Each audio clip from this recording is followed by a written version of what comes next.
إن الحمد لله الأكرم الذي خلق الإنسان وكرم وعلمه من البيان ما لم يعلم فسبحان الذي لا يحصى امتنانه باللسان ولا بالقلم نشهد أن لا إله إلا الله وحده لا شريك له ونشهد أن سيدنا ونبينا وشفينا وحبيبنا وسندنا ومولانا محمدًا عبده ورسوله الذي أرسله بالحق بشيرًا ونذيرًا وداعيًا إلى الله بإذنه وسراجًا منيرًا فقد قال الله تعالى في كلامه المجيد وفي فرقانه الحميد أعوذ بالله من الشيطان الرجيم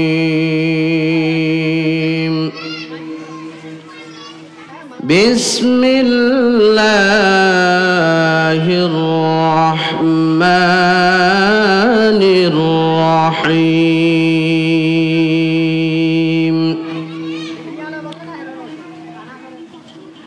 فإذا قضيتم الصلاة فاذكروا الله قياما وقعودا وعلى جنوبكم فإذا اطمأننتم فأقيموا الصلاة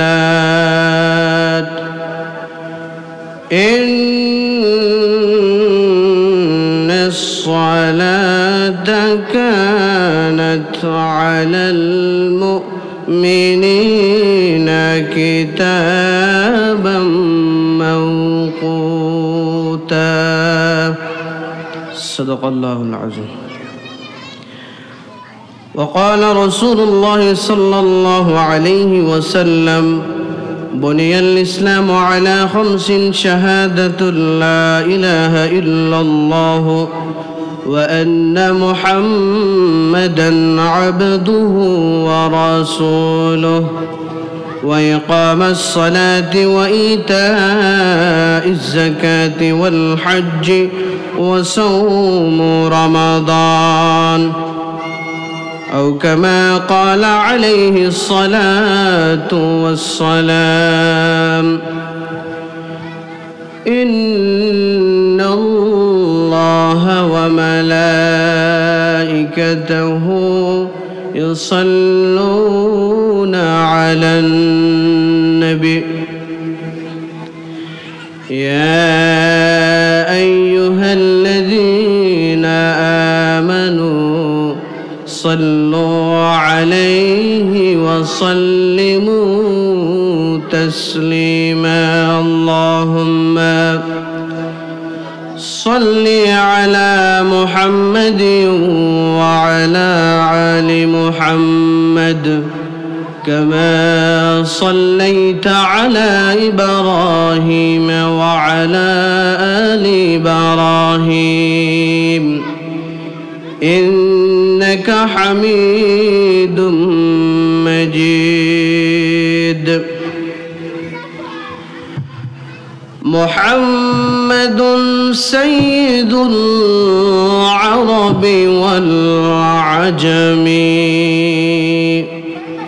محمد خير من يمشي على القدم اللهم صل على سيدنا مولانا محمد وعلى علي سيدنا مولانا محمد محمد بشر وليس كالبشر بل هو ياقوتة والناس كالهجر اللهم صل على سيدنا مولانا محمد وعلى علي سيدنا مولانا محمد الحمد لله কক্সবাজার সদর উপজেলার অন্তর্গত খুরুশকুল তেতুইয়া জলিয়া বাপের পাড়া জরিনা হাশিম স্মৃতি ফাউন্ডেশন কর্তৃক আয়োজিত আজকের তৃতীয়তম তাফসিরুল কোরআন মাহফিলের সম্মানিত সভাপতি সাহেব, যে মহান আল্লাহ রাব্বুল আলামিন আমাদেরকে এই মহতি মজলিসে উপস্থিত হয়ে কথা বলার বা কথা শোনার তৌফিক এনায়েত করে দিয়েছেন, আমরা সকলে সে মহান মুনিব, সে মহান রব, সে মহান মালিক আল্লাহ রাব্বুল আলামিনের দরবারে শুকরিয়া আদায় করি। আমরা সকলে বলি আলহামদুলিল্লাহ। وَأَقِيمُوا الصَّلَاةَ وَآتُوا الزَّكَاةَ وَأَطِيعُوا الرَّسُولَ لَعَلَّكُمْ تُرْحَمُونَ। তোমরা সালাত কায়েম করো এবং যাকাত দাও এবং আনুগত্য করো রাসূলের, যাতে তোমরা অনুগ্রহ প্রাপ্ত হতে পারো। আল্লাহ রাব্বুল আলামিন কোরআনের অন্য জায়গায় বলতেছেন, হাফিজু আলাস সালাওয়াতি ওয়াস সালাতিল উসতা ওয়া কুমু লিল্লাহি কানিতিন। তোমরা সকল সালাতের প্রতি যত্নবান হও, বিশেষ করে মধ্যবর্তী সালাতের ব্যাপারে, আর আল্লাহর সামনে একান্ত আদবের সাথে দাঁড়াও। মধ্যবর্তী সালাত বলতে ফজর এবং আসরের নামাজকে বলা হয়েছে। তাহলে একজন মানুষ নিজেকে মুসলিম দাবি করলে তার উপর ঈমান আনার পরে নামাজ কায়েম করা প্রত্যেক মুসলিমের উপর আল্লাহ রাব্বুল আলামিন ফরজ করে দিয়েছেন। তাহলে কোনো মানুষ সালাত কায়েম করবে সর্বপ্রথম তার পরিবারে, তার ঘরে, তার ছেলের কাছে, তার মেয়ের কাছে, তার ভাই বন্ধুর কাছে এবং তার বাবার কাছে। একজন মানুষ যখন তার পরিবারে সালাত কায়েম করে, তাহলে তার সমাজের মধ্যে সালাত কায়েম করতে আর কোনো কি হয় না, তার কোনো দ্বিধাবোধ হয় না, তার কোনো সমস্যা হয় না। মুসলিম এবং অমুসলিমের মধ্যে পার্থক্যকারী হচ্ছে নামাজ। কোনো ব্যক্তি মুসলিম নাকি অমুসলিম তা পার্থক্য করার প্রধান মানদণ্ড হচ্ছে সালাত। মহানবী সাল্লাল্লাহু আলাইহি ওয়াসাল্লাম বলেছেন, বাইনার রাজুলি ওয়া বাইনাশ শিরকি ওয়াল কুফরি তারকুস সালাত। মানুষের মধ্যে এবং কুফর শিরিকের মধ্যে পার্থক্য হলো সালাত ত্যাগ করা। যে মানুষটা মুসলিম হবে সে কোনোদিন সালাত ত্যাগ করতে পারবে না, আর যে মানুষটা নিজেকে ইমানদার মুসলিম দাবি করবে তার উপরে আল্লাহ রাব্বুল আলামিন নামাজ কায়েম করা ফরজ করে দিয়েছেন। কোনো মানুষ ওই ফরজ কাজ থেকে দূরে থাকতে পারে না। হাদিস শরীফের মধ্যে নামাজ ছেড়ে দেয়া কাফের মুশরিকদের আলামত। মুসলিম কোনোদিন নামাজ ছেড়ে দিতে পারে না, মুসলমান কখনো নামাজ ছাড়তে পারে না। তবে কোনো মুসলমান নামাজ না পড়লে তাহলে ওই মানুষটা নিজেকেও মুসলিম দাবি করতে পারে না। সর্বোত্তম আমল হচ্ছে, আল্লাহর নৈকট্য লাভের সর্বোত্তম আমল হচ্ছে নামাজ কায়েম করা। সর্বোত্তম আমলের মধ্যে আল্লাহ রাব্বুল আলামিন নামাজ কায়েম করাকে বেশি গুরুত্ব দিয়েছেন। হযরত আব্দুল্লাহ ইবনে মাসউদ রাদিয়াল্লাহু তাআলা আনহু বলেন, আমি রাসূল সাল্লাল্লাহু আলাইহি ওয়াসাল্লামকে জিজ্ঞেস করলাম, কোন আমল আল্লাহর নিকট অধিক প্রিয়? নবী করিম সাল্লাল্লাহু আলাইহি ওয়াসাল্লাম বললেন, যথাসময়ে সালাত আদায় করা। আমি পুনরায় আবার জিজ্ঞেস করলাম। নবী করিম সাল্লাল্লাহু আলাইহি ওয়াসাল্লাম বললেন, তিনি জবাব বললেন, আল্লাহর রাস্তায় জিহাদ করা। প্রিয় উপস্থিতি ভাই আমার বন্ধুগণ, আরেকটি হাদিসের মধ্যে হযরত আলী রাদিয়াল্লাহু তাআলা আনহু থেকে বর্ণিত, নবী করিম সাল্লাল্লাহু আলাইহি ওয়াসাল্লাম তার শেষ ওসিয়ত ছিল সালাত।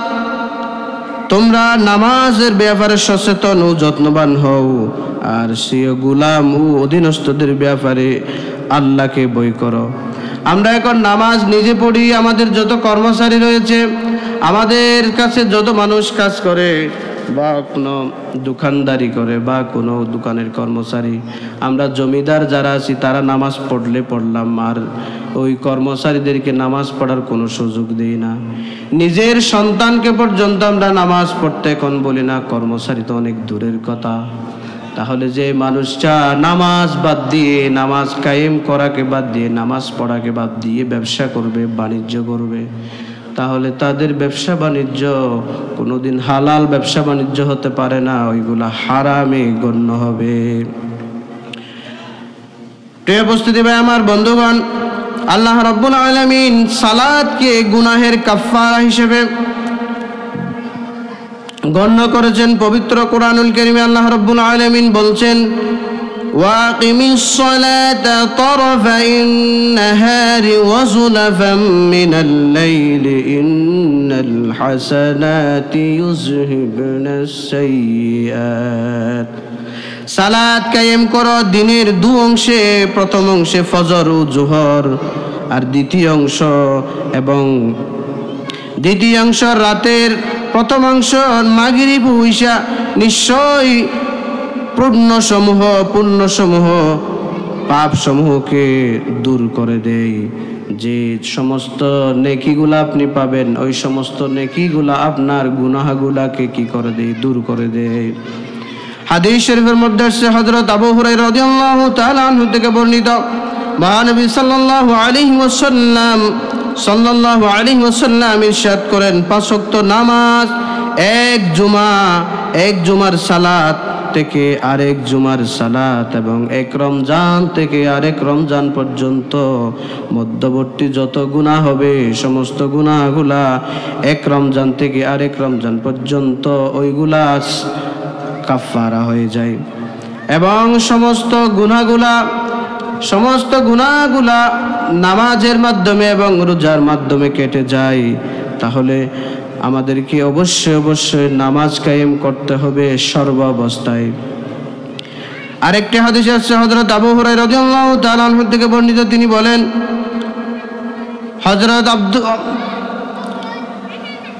রাসূলুল্লাহ সাল্লাল্লাহু আলাইহি ওয়াসাল্লাম বলতেছেন, তোমাদের কারো দরজার সামনে একটি নহর বা পুকুর থাকে, ওই পুকুর থেকে একজন মানুষ যদি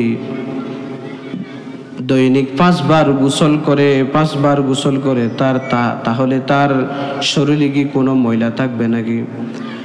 তখন মানুষটা বলল, না, কোনো ময়লা থাকতে পারে না। তাহলে নবী করিম সাল্লাল্লাহু আলাইহি ওয়াসাল্লাম উদাহরণ দিয়েছেন, যে ব্যক্তি 5 ওয়াক্ত নামাজ কায়েম করবে, 5 ওয়াক্ত নামাজ পড়বে, তাহলে তারও কোনো দিন গুনাহ থাকতে পারে না। তাহলে ভাই আমার বন্ধুগণ, নামাজের দ্বারা যে গুনাহ মাফ হয় সেটা হলো সগীরা গুনাহ, আর কবিরা গুনাহ নামাজের দ্বারা মাফ হয় না। কবিরা গুনাহ তাওবা ছাড়া কোনোদিন মাফ হয় না। তাহলে আপনাকে আমাকে প্রত্যেক নামাজের পরে, প্রত্যেক সালাতের পরে, ফরজ নামাজের পরে কারোর সাথে কোনো কথাবার্তা না বলে প্রত্যেককে 5 ওয়াক্ত নামাজে আমাদেরকে তওবা করতে হবে। তাহলে তওবা করলে আল্লাহ রাব্বুল আলামিন কবিরা গুনাহ মাফ করে দিতে পারেন। তাহলে নামাজের মাধ্যমে যে কবিরা গুনাহ ছাড়া সমস্ত গুনাহগুলো আল্লাহ রাব্বুল আলামিন ক্ষমা করে দেন, তাহলে কবিরা গুনাহ ক্ষমা করতে গেলে তাহলে অবশ্যই আমাদেরকে নামাজের পরে এবং সর্বাবস্থায় তওবা করতে হবে। সন্তানকে নামাজের আদেশ দিতে হবে। হযরত আমর ইবনে সুহাইব রাদিয়াল্লাহু তাআলা তার পিতা থেকে, তিনি তার দাদা থেকে বর্ণনা করেন, বিশ্বনবী হযরত মুহাম্মদুর রাসূলুল্লাহ সাল্লাল্লাহু আলাইহি ওয়াসাল্লাম ইরশাদ করেন, তোমরা নিজ সন্তানদের 7 বছর বয়স থেকে সালাতের নির্দেশ দাও, আর 10 বছর বয়সে সালাত আদায় না করলে তাদেরকে প্রহার করো, তাদেরকে মারো, তাদেরকে কঠোরতা করো তাদের সাথে, এবং তাদেরকে বিছানা আলাদা করে দাও। তাহলে এখন তো আমরা সন্তানদেরকে নামাজের জন্য আদেশ করি না। সন্তান যদি কোনো টাকায় রোজগার করে বাবাকে না দেয় বা বাবার কোনো সয় সম্পদ নষ্ট করলে আমরা ওই সন্তানটাকে মারধর করি। এমনকি সমাজের মধ্যে আমরা কি করি? সমাজের মধ্যে আমরা বিচার দিই। কিন্তু সন্তানটাতে নামাজ না পড়ে জাহান্নামের দিকে চলে যাচ্ছে, আমরা কোনোদিন কোনো বাবা তার সন্তানটাকে একটা তাপ্পর পর্যন্ত নামাজের জন্য মারি নেই। কোনো সন্তানটাকে নামাজ পড়তেছে না, নামাজ কায়েম করতেছে না, নামাজের বিরোধিতা করতেছে, ইসলাম বিরোধী কাজ করতেছে, আল্লাহ এবং আল্লাহর রাসূল বিরোধী কাজ করতেছে, সেই কারণে কোনো বাবা, কোনো ভাই, কোনো সন্তান, কোনো মা কোনোদিন তার সন্তানটাকে কি করে না, কোনোদিন তার সন্তান থেকে ওসিয়ত করে না বা তাকিদ দেয় না।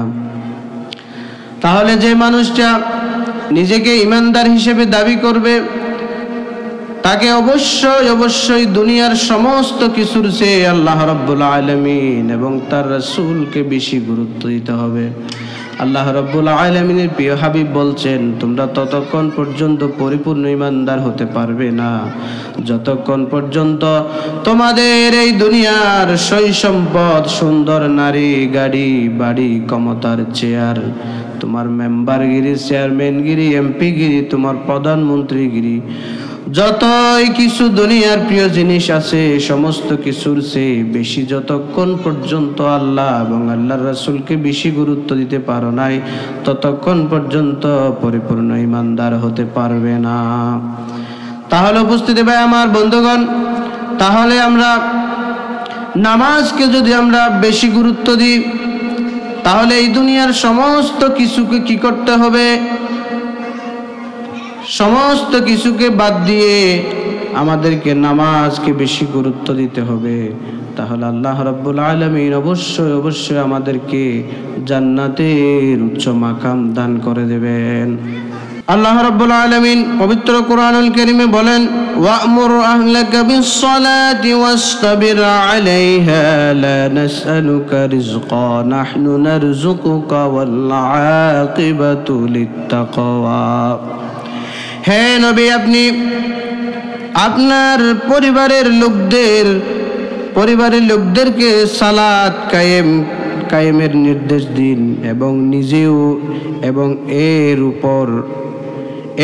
উপর অবিচল থাকুন। আমি আপনার কাছে রিজিক চাই না, বরং আমি আপনাকে রিজিক দিই। আর আল্লাহ ভীতির পরিণাম হলো, আল্লাহ ভীতির পরিণাম শুভ হবে। তাহলে অবশ্যই আপনাকে আমাকে পরিবারকে কি করতে হবে? নামাজের তাকিদ দিতে হবে। আল্লাহ রাব্বুল আলামিন কিয়ামতের দিন সর্বপ্রথম নামাজের হিসাব নেবেন। ওই নামাজের হিসাব যখন সঠিকভাবে আমরা দিতে পারবো, আর সমস্ত হিসাবগুলো আল্লাহ রাব্বুল আলামিন সহজ করে দিবেন। হাদিস শরীফের মধ্যে আছে, আউয়ালু মা ইউহাসাবু বিহিল আবদু ইয়াউমাল কিয়ামাতিস সালাহ ফাইন সালাহাত সালাহা فإن صلحت صلح سائر عمله وإن فسدت فسدت سائر عمله। কিয়ামতের দিন সর্বপ্রথম বান্দার নামাজের হিসাব নেওয়া হবে।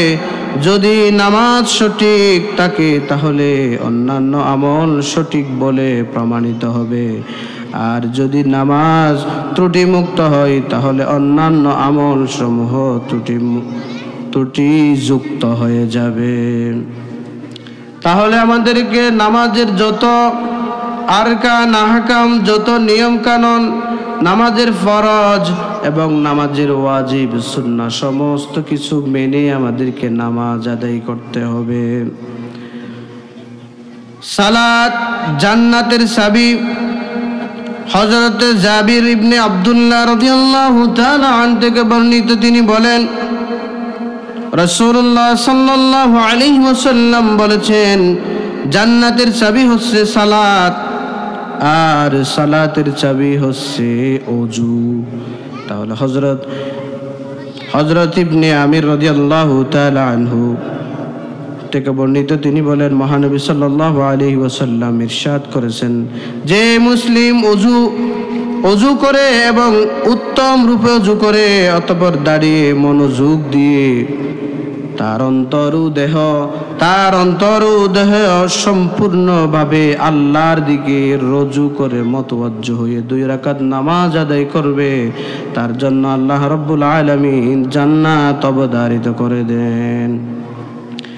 তাহলে উপস্থিতি ভাই আমার বন্ধুগণ, আমাদেরকে মনে রাখতে হবে যথাসময়ে নামাজ আদায়কারীর জন্য আল্লাহ রাব্বুল আলামিন কি পুরস্কার দেবেন। আল্লাহ রাব্বুল আলামিনের প্রিয় হাবিব বললেন, যথাসময়ে নামাজ আদায়কারীর জন্য আল্লাহ রাব্বুল আলামিন জাহান্নামকে হারাম করে দেবেন এবং তাদেরকে অনেক পুরস্কারে পুরস্কারিত করবেন। হযরত হানজালা উসাইমি রাদিয়াল্লাহু তাআলা আনহু থেকে বর্ণিত, তিনি বলেন রাসূল সাল্লাল্লাহু আলাইহি ওয়াসাল্লাম ইরশাদ করেছেন, যে ব্যক্তি 5 ওয়াক্ত নামাজ যথাসময়ে নিয়মিত আদায় করবে, উত্তম রূপে ওযু করে সময়ের প্রতি খেয়াল রেখে রুকু সিজদা ঠিকমতো আদায় করবে, এভাবে নামাজ আদায় করাকে নিজের উপর আল্লাহর হক মনে করে, তার জন্য জাহান্নামের আগুনকে আল্লাহ রাব্বুল আলামিন হারাম করে দিয়েছেন। আল্লাহ রাব্বুল আলামিন ওই সমস্ত নামাজীর জন্য জাহান্নামের আগুনকে হারাম করে দিয়েছেন। এছাড়া নামাজি ব্যক্তিকে আল্লাহ পাক 5টি পুরস্কার দিবেন। 1 নাম্বার হচ্ছে রিজিকের অভাব দূর করে দিবেন, কবরের আযাব মাফ করে দিবেন। 3 নাম্বার হচ্ছে কিয়ামতের দিন ডান হাতে আমলনামা দিবেন। 4 নাম্বার হচ্ছে ফুলসিরাত বিজলির মতো দ্রুত পার করিয়ে দিবেন এবং 5 নাম্বার হচ্ছে বিনা হিসেবে তাকে জান্নাতে প্রবেশ করাবেন। তাহলে আমরা বলতে পারি, আমরা তো 5 ওয়াক্ত নামাজ পড়ি, কিন্তু আমার রিজিকে তো কোনো বরকত নাই, আমার রিজিকে কোনো বরকত হচ্ছে না। তাহলে আপনাকে বুঝে নিতে হবে আপনার নামাজ সঠিক হচ্ছে না। আপনার নামাজ আল্লাহ রাব্বুল আলামিনের দরবারে কবুল হচ্ছে না। নামাজ কবুল হওয়ার জন্য যে জিনিসগুলো দরকার, ওই সমস্ত জিনিসগুলো আপনার ভেতরে নাই, সেই কারণে নামাজ কবুল হচ্ছে না।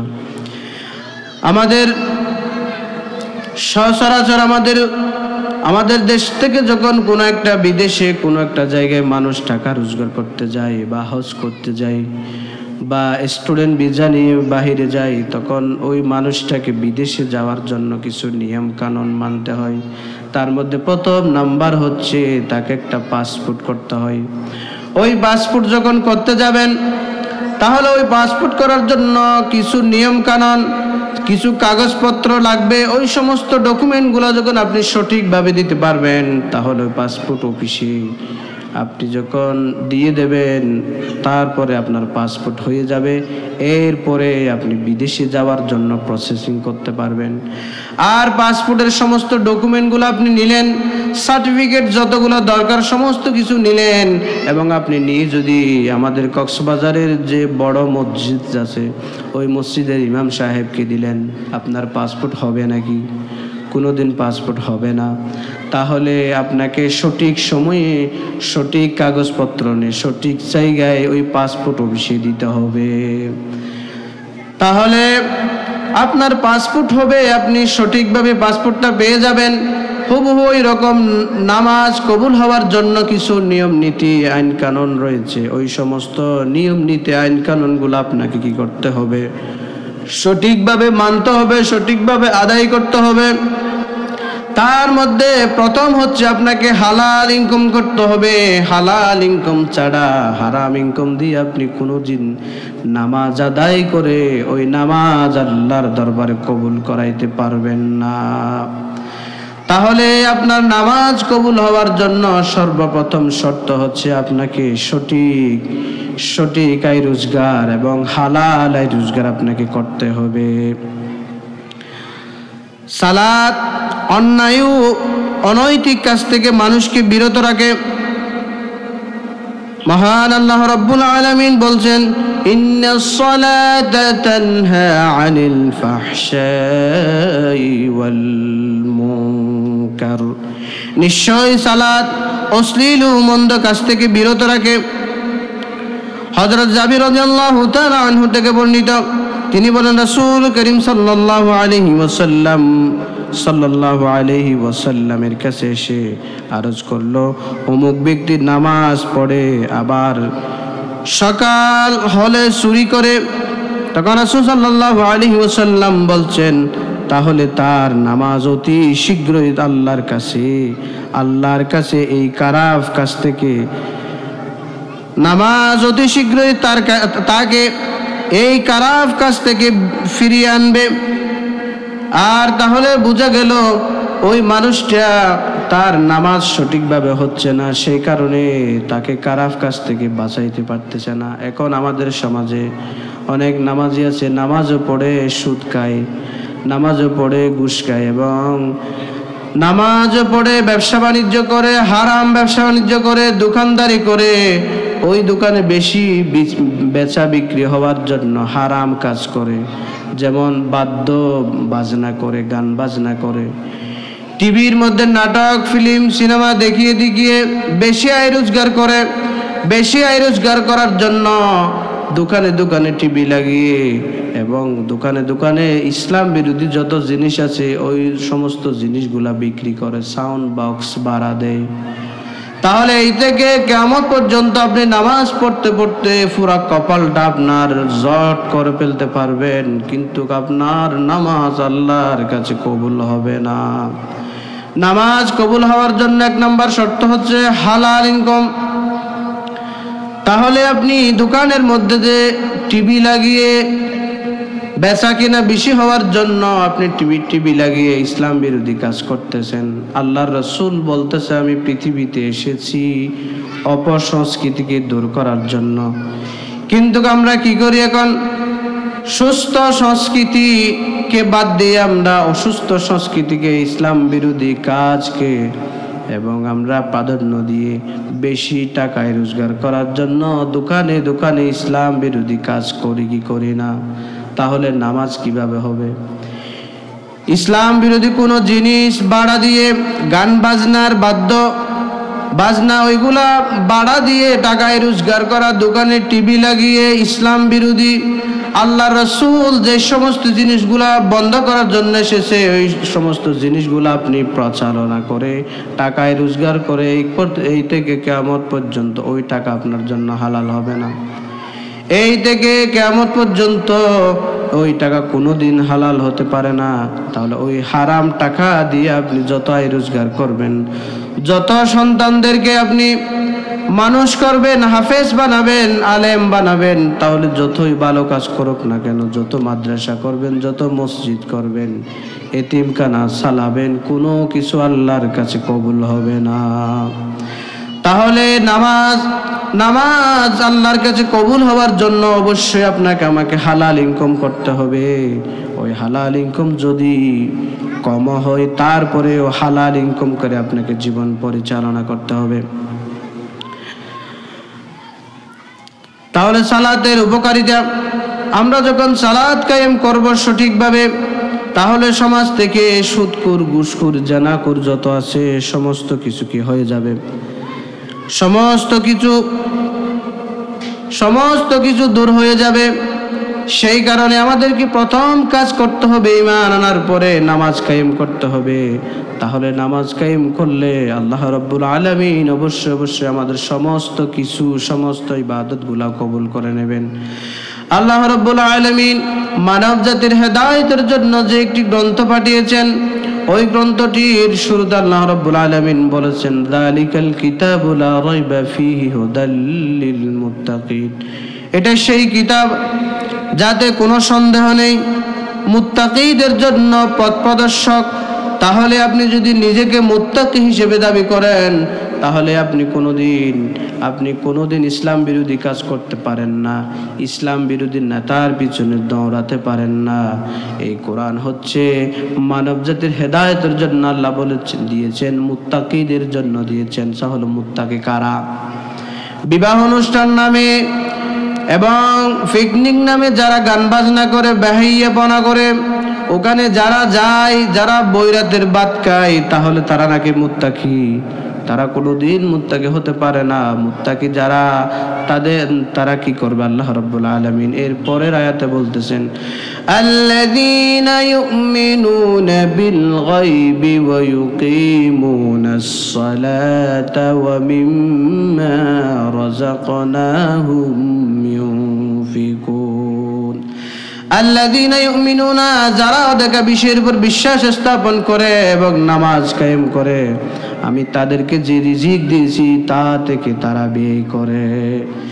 এখন তো আমাদের সমাজে নামাজ কায়েম করবে তা দূরের কথা, যেই সমস্ত মানুষেরা নামাজ কায়েম করে তাদের বিরোধিতা করে, যেই সমস্ত নেতাগুলা নামাজের কোনো খবর নাই, নামাজ কায়েম করবে তা তো দূরের কথা, যেই সমস্ত নেতাগুলা নামাজের বিরোধিতা করে, নামাজি যে সমস্ত নেতাগুলা আছে তাদের বিরোধিতা করে শুধু ক্ষমতা পাওয়ার জন্য। তাহলে বলেন তো, আল্লাহ রাব্বুল আলামিন যে মুত্তাকিদের গুণাবলী বলেছেন, তাহলে তাদের ভিতরে কি গান বাজনা করা আছে নাকি? এবং ইসলাম বিরোধী কাজ করা আছে নাকি? দোকানে টিভি লাগিয়ে ফিল্ম চালানো গুলো আছে নাকি? সুদ খাওয়া আছে নাকি? ঘুষ খাওয়া আছে নাকি? বিচারের মধ্যে টাকা নিয়ে বিচার ফাইসলা করা এগুলো আছে নাকি?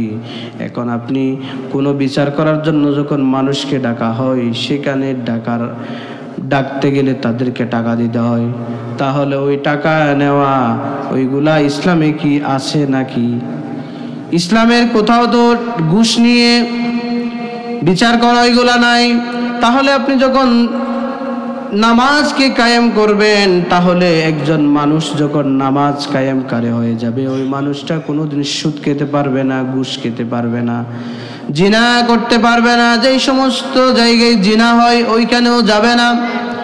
বর্তমান সময়ে ছেলে মেয়েদেরকে অনেক টাকা পয়সা খরচ করে লেখাপড়া করানো হয়, কিন্তু ওই সন্তান বড় হয়ে তারপরেও বাবা মার বাধ্য হয় না, বাবা মার অবাধ্য হয়। কেন? আগের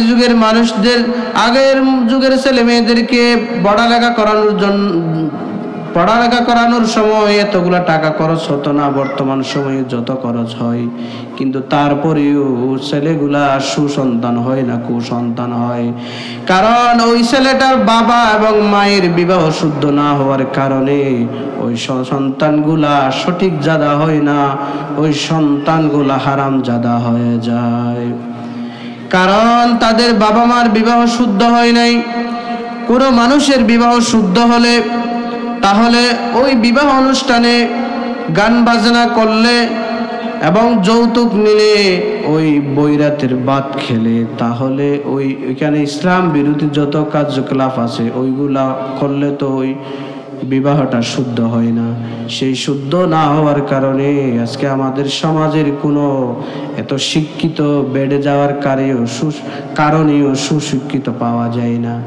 শিক্ষিত মানুষ অনেক আছে, কিন্তু প্রকৃত শিক্ষিত মানুষ কোথাও পাওয়া যায় না। তাহলে আমাদেরকে অবশ্যই নামাজ কায়েম করলে পড়ে তাহলে দেখা যাবে সুদখোর, ঘুষখোর, জানাখোর এবং টাকা নিয়ে বিচার করার ওই সমস্ত মানুষগুলাকে দূর হয়ে যাবে। তাহলে সমাজের মধ্যে নামাজ কায়েম করা আমাদের প্রত্যেকের উপর আল্লাহ রাব্বুল আলামিন কি করেছেন? ফরজ করেছেন। সালাতের উপকারিতা সম্পর্কে, সালাত যখন আপনি কায়েম করবেন তাহলে আপনার কি উপকার হবে? অশ্লীল ও অন্যায় দূরীকরণ হয়ে যাবে সালাত কায়েম করলে। সালাত কায়েমের দ্বারা ব্যক্তির জীবন এবং বিবেক বর্জিত কাজ দূরিত হয়ে যাবে, এবং যে মানুষটা সালাত কায়েম করবে, সালাত পড়বে, ওই মানুষটা কোনোদিন ইসলাম বিরোধী কাজ করতে পারে না। ওই মানুষটা কোনোদিন ইসলাম বিরোধী যত নেতা আছে নামাজ পড়ে না এবং ইসলামের কোনো ধার ধারে না। এই সমস্ত অনেক নেতা আপনার আমার দেশে আছে কি নেই? এমনকি নেতা হতে হতে মহিলারাও নেতা হয়ে যায়। তাহলে ওই মহিলার পিছনে আমরা দৌড়ি। তাহলে বলেন তো, একজন মানুষ যদি সালাত কায়েম করে, ওই মানুষটা কোনোদিন বেনামাজি মহিলার পিছনে দৌড়তে পারে না, বেনামাজি নেতার পিছনে দৌড়তে পারে না। এবং দ্বিতীয় নাম্বার হচ্ছে, জামাতের সাথে সালাত আদায় করার কারণে একজন আরেকজনের সাথে কথাবার্তা হয় এবং ভালো ভালো বুদ্ধি বিবেচনা নেওয়া হয়। এবার 3 নাম্বার হচ্ছে দায়িত্ববোধ। প্রতিদিন নির্ধারিত সময়ে সালাত আদায়ের মাধ্যমে সমাজের দায়িত্ব দেওয়ার জন্য যে সমস্ত মানুষগুলোকে কি করা হয়, সিলেক্টেড করা হয়, ওইগুলা বোঝা যায় কোন মানুষটা নামাজ পড়ে, কোন মানুষটা নামাজ পড়ে না। তাহলে বোঝা গেল ঈমান আনার পরে মানুষের উপর যে আমি যে হাদিসটি বলেছি, এখানে ঈমান আনার পরে নামাজ কায়েম করার কথা বলা হয়েছে। ওইটা যখন আপনি মুখে স্বীকৃতি দিয়েছেন, তাহলে বাস্তবে প্রমাণ করবেন। তা হচ্ছে আপনাকে অবশ্যই কাজের মাধ্যমে প্রমাণ করতে হবে, তা হচ্ছে নামাজ কায়েমের মাধ্যমে। এবং তৃতীয় নাম্বার হচ্ছে ওয়াইতা যাকাত। তাহলে আপনি অন্তরে বিশ্বাস করেছেন শাহাদাতুল্লাহ ইলাহা ইল্লাল্লাহু ওয়া আন্না মুহাম্মাদান আবদুহু ওয়া রাসূলুহু, আল্লাহ ছাড়া কোনো মাবুদ নেই, কোনো ইলাহ নেই, উপাস্য নেই, মুহাম্মাদুর রাসূলুল্লাহ সাল্লাল্লাহু আলাইহি ওয়াসাল্লাম আল্লাহর প্রেরিত বান্দা এবং রাসূল। এটা যে আপনি বিশ্বাস করেছেন সেটা প্রমাণ করবেন আপনি যাকাতের মাধ্যমে। আপনি যাকাতের মাধ্যমে এটা কি করবেন? প্রমাণ করবেন। এবং 4th নাম্বার হচ্ছে আপনাকে যে আল্লাহ রাব্বুল আলামিন ধন সম্পদ দিয়েছে, ওয়াল হাজ্জি। 4th নাম্বার হচ্ছে আপনি কি করবেন? আপনার ধন সম্পদ যেগুলো আছে ওইগুলার যখন আপনার কাছে থাকবে, সময় এবং টাকা থাকবে, তখন আপনি জীবনে একবার হজ করে তাহলে আপনি প্রমাণ দেবেন।